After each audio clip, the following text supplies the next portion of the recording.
ગુજરાતના અનેક ભાગોમાં 3 તારીખથી લઈને 6 તારીખ સુધી ભારે વરસાદની આગાહી. 10મી તારીખે બંગાળના ઉપસાગરમાં સિસ્ટમ બનશે તે સમગ્ર ગુજરાતમાં વરસાદ લાવશે.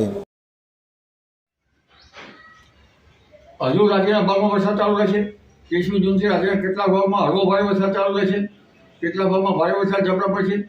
પરંતુ ઉલ્લેખનીય છે કે બંગાળના ઉપસાગરનો ભેજ અને અરબી સમુદ્રના ભેજના કારણે લગભગ તારીખ 3થી 7માં રાજ્યના ઘણા ભાગમાં ભારે વરસાદ આવવાની શક્યતા છે, જેમાં દક્ષિણ ગુજરાતના ભાગમાં ભારેથી અતિ ભારે વરસાદ આવવાની શક્યતા રહેશે અને મધ્ય ગુજરાતના ભાગમાં ભારેથી અતિ ભારે વરસાદ થવાની શક્યતા રહેશે.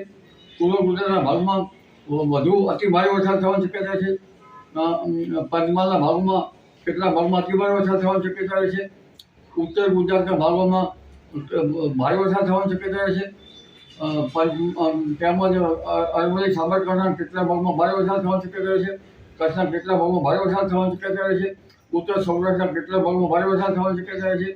ઉલ્લેખનીય છે કે ત્યાર પછી બીજી સિસ્ટમના વરસાદના કારણે તારીખ 7થી 10 જુલાઈમાં પણ રાજ્યમાં મુશળધાર વરસાદ થવાની શક્યતા રહેશે. આ વરસાદના કારણે લગભગ રાજ્યની ઘણી નદીઓમાં પૂરની સ્થિતિ રહેશે. નર્મદાના તાલ વિસ્તારમાં વરસાદ થતાં નર્મદા બે કાંઠે થવાની શક્યતા રહેશે. નર્મદાના બંધની ઊંચાઈ વધશે. આ ઉપરાંત ભરૂચ અને નર્મદા વિંધ્ય પર્વત સાતપુરામાં પણ ભારે વરસાદ થવાની શક્યતા રહેશે અને લગભગ તાપી નદીનું જળસ્તર પણ વધશે. કાવેરી નદીનું પણ જળસ્તર વધશે. તારીખ 15મી જુલાઈ સુધી વરસાદ ચાલુ રહેવાની શક્યતા રહેશે. પરંતુ ત્યારબાદ લગભગ વરસાદ વધઘટ થતાં ઘણી વખત રાહત રહેશે. પણ હજુ ઘણા ખેતરો કમળામાં છે, તે ખેડૂતો વરાપની રાહ જોઈ રહ્યા છે. જો વરાપ ન થાય તો જરા વહેલી પાકતી જાતોનું વાવેતર કરવું પડે એવી સ્થિતિનું પણ નિર્માણ થઈ શકવાની શક્યતા રહે છે.